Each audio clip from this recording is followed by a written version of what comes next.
being the first in your family to go to college. You've done well in high school and you're very confident about your success. But when you go to orientation, you learn that you will have to take extra classes that you can't afford. And every class, no matter what the subject, feels like a struggle. What's going on? The answer may be different from what you think. So families will do almost anything to get into college. They'll spend thousands of dollars on test prep for studying for the SAT or the ACT.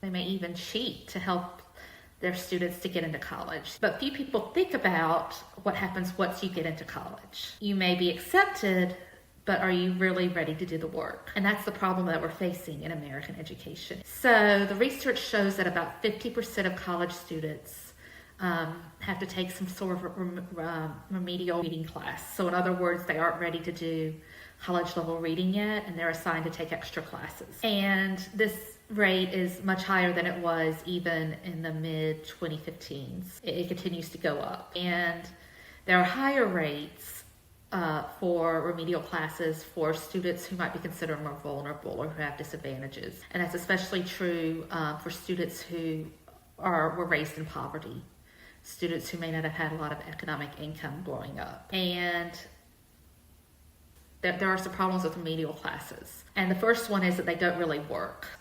The remedial classes are not tailored enough to what the students need because students have individual needs, and they're very short. To take a child who may be multiple grade levels behind in reading and try to catch that child up with one class or even two classes, that's going to be really difficult. And the other thing is that these remedial classes often lead to students dropping out. Students get frustrated, and they also have an economic problem because Pell Grants and other financial aid will only cover a few hours of remedial classes. So research shows that even after all these classes, 60% of all college students struggle with comprehension. That means they struggle understanding what they read. That is a huge, huge number. That's a huge statistic. And it makes me think about our education system and how well or how not so well we're doing with reading. The good news is that there's something that students can do to prevent this problem, and that is to read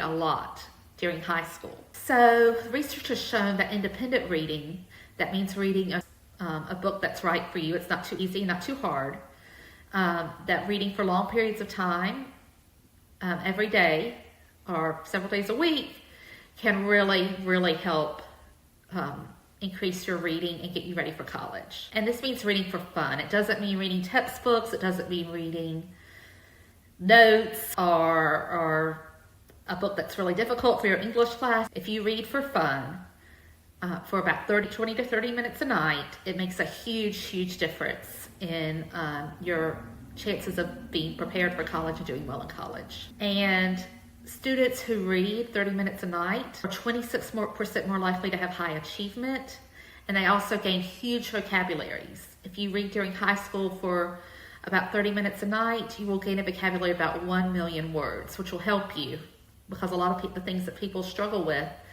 in college are vocabulary related. There's a lot of advanced language, so that really helps if you read just 30 minutes a night. And an interesting thing that they have found is that for students who were raised in poverty, that means students who don't have a lot of economic resources, we know that those students tend to struggle more in school and also in college. They found that reading regularly for fun can actually overcome some of that effect. So in other words, if you've had a rough start to life because of lack of economic resources, maybe lack of access to books, maybe you weren't able to go to the best school because of where you were living, all that can be helped by reading just 30 minutes a night.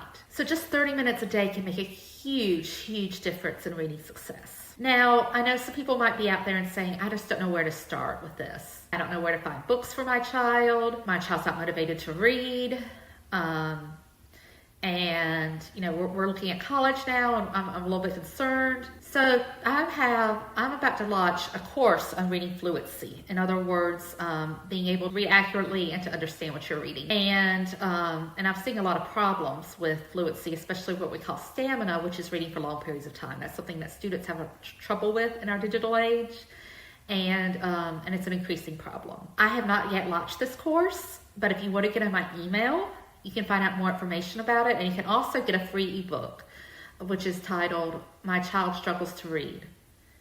What next? And that's a guide for families who have children who are struggling to read for some reason. It's got all kinds of helpful information in that. So I'm going to put that in the description box. And if you're interested in knowing more, please sign up for the email list. And I'd also love to hear from you. And please like and subscribe. And until next time, keep learning.